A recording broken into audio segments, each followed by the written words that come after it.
Bonjour, je suis Isis du blog lesnouveautravailleurs.fr. Bienvenue dans cette 5e vidéo du défi 30 jours. Je suis encore à Sao Paulo au Brésil, comme tu peux sûrement le remarquer avec ce décor qui n'a pas changé. Et aujourd'hui, je voudrais t'aider à mieux répondre à la question « Qui es-tu » Alors pourquoi est-ce que je trouve intéressant de répondre à cette question ?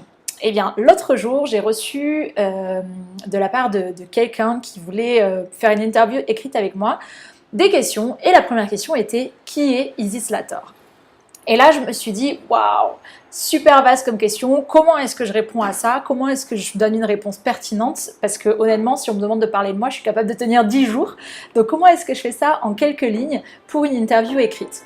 Et en fait, ce qui est intéressant, je pense, c'est que cette question, on doit y répondre très souvent dans notre vie quotidienne, à la fois dans des entretiens d'embauche, mais aussi en soirée. Et c'est pas parce que, enfin, c'est pas toujours posé sous cette forme-là, mais je pense que quand les gens nous demandent qu'est-ce que tu fais dans la vie, je crois que les gens veulent surtout savoir qui est la personne en face d'eux. Et selon moi, la qualité de notre réponse peut déterminer la qualité de l'échange. C'est une question qui est très vaste et c'est pour ça que c'est difficile parce qu'on ne sait pas par quel bout la prendre. Mais je pense que la manière avec laquelle on répond à cette question, ça peut en dire long sur nous et on peut beaucoup mieux créer des zones d'accroche avec les personnes si on se présente différemment. Si par exemple tu réponds à la question « Que fais-tu dans la vie » ou « Qui es-tu » par « Je suis webmarketeur dans une start-up », qu'est-ce que ça veut dire pour le jour où tu n'es plus webmarketeur dans une start-up? Qui est-ce que tu deviens? En réfléchissant à ma réponse à la question « Qui est Isis Lator » pour cette interview écrite, je me suis dit qu'il y avait une autre manière de se présenter. Et j'ai pensé aux Golden Circles de Simon Sinek. Donc si tu ne connais pas, je t'invite fortement à aller voir le TED Talk qu'il a donné. C'est une des vidéos les plus visionnées parce que c'est vraiment génial comme idée. Je mets le lien dans la description. Mais quand même, petit résumé ici. Les Golden Circles, ça ressemble à ça. Donc ce que dit Simon Sinek, c'est que quand on communique, alors normalement il parle des entreprises qui communiquent sur leurs produits. En principe, les entreprises commencent par communiquer sur quoi? Qu'est-ce qu'elles vendent? Et ensuite, comment elles le vendent? Donc, qu'est-ce qu'elles vendent, par exemple, un ordinateur? Ensuite, comment elles le vendent? Un ordinateur qui est beau, qui est rapide, etc., qui est pas cher. Et le pourquoi, c'est la vision. C'est pourquoi est-ce qu'au fond, cette entreprise, elle fait ça? Et selon l'entreprise, ça peut être très différent. Ce que dit Simon Sinek, c'est que quand on procède de cette manière, de l'extérieur vers l'intérieur, du quoi vers le pourquoi, on touche beaucoup moins les gens parce qu'on ne fait pas appel au cerveau le plus reptilien, le plus instinctif, on va dire. Pour toucher le cerveau instinctif et accrocher les gens avec quelque chose qui leur parle sans qu'ils sachent vraiment pourquoi, il faut parler du pourquoi, il faut parler de la vision. Et je pense que c'est pareil dans les relations humaines, quand on rencontre quelqu'un, si on lui raconte ce qui nous porte, ce qui nous drive, ce qui nous motive dans la vie, les choses qu'on a envie de changer, les choses qu'on adore faire, on va probablement parler déjà de manière plus passionnée et on peut beaucoup plus accrocher la personne si elle ressent les mêmes choses, si elle est sur la même longueur d'onde, même si on fait des choses complètement différentes. Je pense qu'une autre chose qui est importante à prendre en compte quand on répond à la question « Qui es-tu ?» c'est l'interlocuteur. Il faut adapter la réponse à ce qu'a envie d'entendre l'interlocuteur et donc c'est bien d'avoir quelques éléments sur lui avant de répondre. Par exemple, si on va dans une soirée de networking pour indépendants, il y a de grandes chances que la personne, quand elle demande qui es-tu, que fais-tu, elle a envie de connaître un peu l'histoire et la vision autour de pourquoi est-ce que j'ai choisi de devenir indépendant, de devenir freelance, qu'est-ce que je recherche là-dedans, plutôt que d'écouter ce qu'on aime faire le week-end. À l'inverse, si on va à une soirée entre amis, on peut se permettre de parler davantage de sa philosophie personnelle. On a tendance aussi en soirée à se poser la question « Qu'est-ce que tu fais dans la vie ?» parce que le travail occupe une place importante dans notre société. Mais il ne faut pas oublier que le travail, ce n'est qu'une partie de nous, donc il ne faut pas oublier le reste et on peut parler d'autres choses quand on rencontre les gens. Donc comment répondre à la question « Qui es-tu » Je te propose qu'on fasse ensemble l'exercice à partir de comment est-ce que j'ai réfléchi pour répondre à la question qui m'avait été posée pour cette fameuse interview écrite. Donc la première étape, c'est qui est l'interlocuteur qui m'envoie ces questions, qui m'envoie l'interview et qu'est-ce que je pense que cette personne veut entendre. Donc cette personne, elle m'a contactée en me disant les phrases suivantes que j'ai notées. J'ai un nouveau projet d'interview écrite où j'interviewe des entrepreneurs du quotidien, c'est-à-dire des entrepreneurs qui sont à l'antithèse du cliché du start-upper du digital. Il y a des artistes, des slashers, des switchers, des entrepreneurs nomades, mais également des entrepreneurs salariés. Donc moi, quand j'entends ça, je me dis d'accord, je pense que la personne qui m'a contactée, elle m'a identifiée comme plutôt une entrepreneur nomade, une entrepreneur qui n'est pas dans une start-up digitale. Pourtant, si elle m'avait posé la question sans me préciser ça, j'aurais très bien pu dire dans mon discours que j'ai été spécialisée dans les startups, dans le web. Donc avant, j'étais plutôt dans le côté startup digital, mais aujourd'hui, elle m'identifie différemment. Donc forcément, ma réponse, elle va être plutôt orientée autour du côté nomade, du côté anti-cliché. Et moi, j'imagine qu'elle veut une réponse qui explique comment est-ce que je suis arrivée ici, ma philosophie par rapport à ça, ma vision de la vie. Autour de ce côté plutôt entrepreneur nomade. La deuxième étape, c'est d'écrire ma réponse par rapport aux Golden Circles. Donc, je vous remontre. Les Golden Circles, l'idée c'est de commencer par le pourquoi. Le pourquoi, c'est pourquoi est-ce que je suis arrivée ici, pourquoi est-ce que je fais ça, pourquoi est-ce que j'ai un blog qui s'appelle Les Nouveaux Travailleurs, pourquoi est-ce que je voyage, etc. Il se trouve que moi, j'avais trouvé un peu mon leitmotiv, comment on peut dire, ma devise en 2016. Et donc cette devise, c'est « Je veux vivre selon mes envies, pas selon mes contraintes ».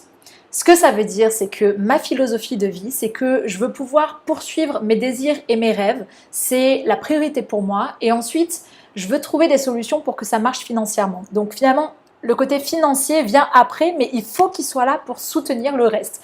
Et il faut que je fasse quelque chose pour que ça marche. Donc ça, c'est la philosophie globale. Maintenant, je passe au comment. Le comment ici, c'est, on prend ma phrase, je veux vivre selon mes envies, pas selon mes contraintes. Et la question qu'on peut se poser, c'est, d'accord, alors c'est quoi tes envies ? Tu veux vivre selon tes envies, c'est quoi tes envies ? Donc j'en ai listé plusieurs qui constituent mon comment à moi. Donc j'ai listé 4 envies qui sont nées à peu près depuis 2016. Ma première envie, c'est d'être libre géographiquement et de pouvoir voyager la majeure partie de l'année. Ma deuxième envie, c'est d'écrire la majorité du temps, d'avoir un travail, une activité qui me permette d'écrire la majorité du temps. La troisième envie, c'est que je veux être libre d'organiser mon travail et mon temps comme je veux pour qu'il soit les plus efficaces et productifs possibles. Donc ça va être choisir mes horaires, choisir mon lieu de travail, choisir mon organisation de travail, etc. Et ma quatrième envie, c'est que j'ai envie que mon activité, que ce que je fais au quotidien ait une contribution positive sur le monde, que j'ai vraiment cette sensation de servir à quelqu'un de façon positive. Ça, c'était mon comment. Et maintenant, c'est ok, donc si c'est ça tes envies et que ta philosophie, c'est que tu veux vivre selon tes envies, qu'est-ce que tu as mis en place pour que ces envies soient comblées? Et c'est là qu'on arrive sur le quoi et sur ce que je fais aujourd'hui. Le quoi, qui est donc le dernier cercle de ces 3 cercles concentriques. Donc, qu'est-ce que j'ai mis en place? En janvier 2018, je suis passée à 100% sur mon projet Les Nouveaux Travailleurs. Et pour moi, devenir blogueuse professionnelle, c'était obtenir toute l'autonomie dont j'ai besoin. Organiser mon travail comme je veux, avec le rythme que je veux. Donc ça répond à une de mes envies qui est de m'organiser comme je veux pour être efficace et productive. Ensuite, le blog, c'est une activité qui permet d'écrire tous les jours et donc ça répond à une autre envie qui est d'écrire la majorité du temps. Ensuite, j'ai choisi comme sujet d'accompagner les gens à être plus épanouis au travail parce que j'ai remarqué que beaucoup de personnes se plaignaient de leur boulot et ne faisaient pas forcément quelque chose pour changer les choses. Et moi, j'ai identifié que certains modes de travail m'avaient permis à moi d'être plus épanouie au travail, notamment de travailler à distance et maintenant voyager en même temps que je travaille et être indépendante. Et donc, j'ai envie de démocratiser ces modes de travail pour permettre à davantage de personnes de se sentir plus épanouies en passant dans ces modes de travail-là. Tout ça, ce sujet, cette activité, ça correspond à mon envie d'apporter une contribution positive au monde. Et enfin, la quatrième chose que j'ai mise en place, c'est qu'en juin 2018, je suis passée digital nomade international. Donc, je voyage autour du monde tout en travaillant sur mon projet Les Nouveaux Travailleurs. Et ça me permet donc de voyager la majeure partie de l'année qui est une autre de mes envies. Et le fait d'être blogueuse professionnelle me donne cette liberté géographique puisque je peux exercer cette activité à distance tant que j'ai du Wi-Fi. Donc voilà comment j'ai comblé mes envies. Voilà comment j'ai répondu à la question « Qui est Isis Lator ?» pour cette interview écrite.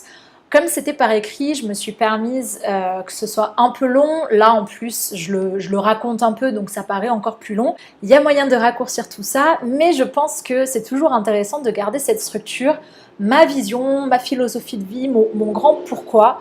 Comment, quels sont les éléments qu'il faut retrouver pour soutenir cette vision et qu'est-ce que j'ai mis en place concrètement aujourd'hui pour répondre à ça, sachant que le quoi, il pourrait être complètement différent. C'est juste qu'aujourd'hui j'ai choisi ça, mais même en gardant cette philosophie et ces besoins, ce comment, je pourrais aussi choisir de faire autre chose qui soutiendrait ça.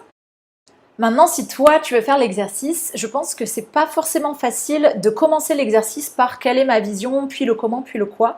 Je crois que pour le construire, en fait, c'est mieux ça peut être plus facile de commencer par le quoi, c'est-à-dire de noter qu'est-ce que je fais aujourd'hui avec différents éléments, peut-être quel est mon poste, mon boulot, dans quel type d'environnement de travail, quel est mon mode de travail. Et ensuite, une fois qu'on a posé ça, de se poser la question de pourquoi est-ce que j'ai fait ces choix, quels étaient les besoins derrière, quelles étaient les envies que je venais combler, est-ce que j'avais un besoin de sécurité, j'ai besoin de beaucoup de vie sociale avec mes collègues, il y a plein de besoins qui se cachent derrière les choix qu'on a fait. Et une fois qu'on a déterminé ces besoins-là, on essaye d'écrire une phrase qui représente un peu la philosophie qu'il y a derrière et qui est la chose qui est un peu le fil rouge de tout ça, qui nous guide. Pour rappel, moi c'est « je veux vivre selon mes envies, pas selon mes contraintes ».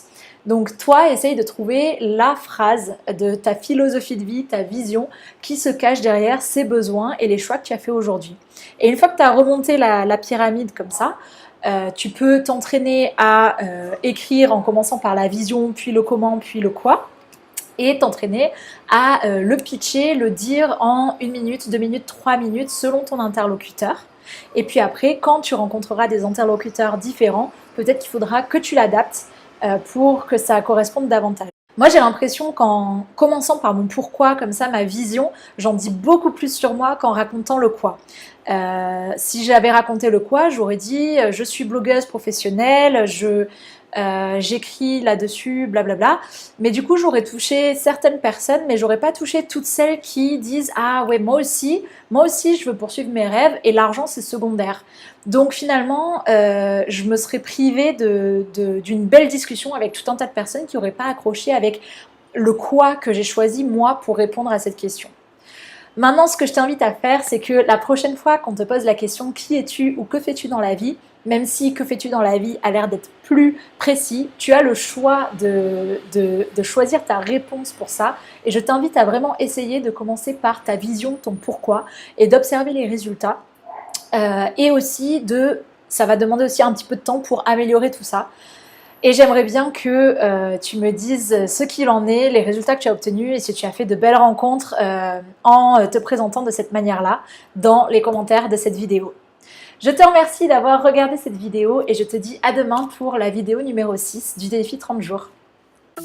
Pense à t'abonner à la chaîne YouTube pour recevoir les prochaines vidéos du défi 30 jours et je t'invite aussi à t'inscrire à la newsletter si tu veux recevoir du contenu exclusif sur les nouveaux modes de travail comme les résumés des articles du blog, des conseils, des anecdotes de mon mode de vie et encore plein d'autres choses.